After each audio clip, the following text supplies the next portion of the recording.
So, Gordy, then tell us what's new for 2018.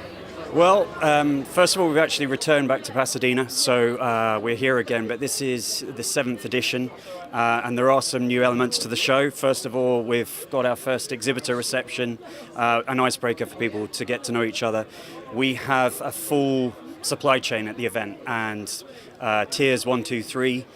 So these guys like to meet each other and do business and collaborate with each other before they meet the visitors. We're also, for the first time, we're co-located with the JPL Business Opportunity Fair. It's a great collaboration to be working with JPL in this way.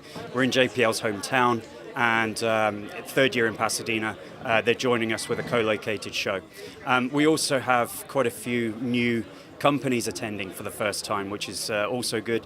That includes Boeing, includes the spaceship company, and others, Impulsion, Mission Critical Composites. There's a good list of new companies with over 250 exhibiting companies. So kicking off the day with a nice icebreaker, but visitors start coming in tomorrow, and we expect in total over 3,500 attendees to the event this year, which will be a record year for us. And as you say, this event, it's the meeting place, it's known for that, and the showcase for designers. Yeah, it's a full ecosystem, and this year, Space Tech Expo USA is building on that heritage. Yes, we've built, as I say, 7th time, but manufacturing and engineering meeting place for the space industry, and people are doing business, and we're seeing, not just at the show, there's a lot of activity and excitement about space.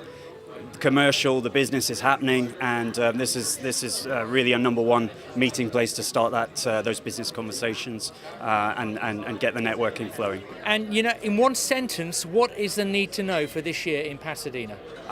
For Pasadena, I think, as I've mentioned, it's the starting place for new relationships. There's new companies, there's old companies, but there's new appetite for people to work together and get projects in space faster than ever, and this is the place to get it started.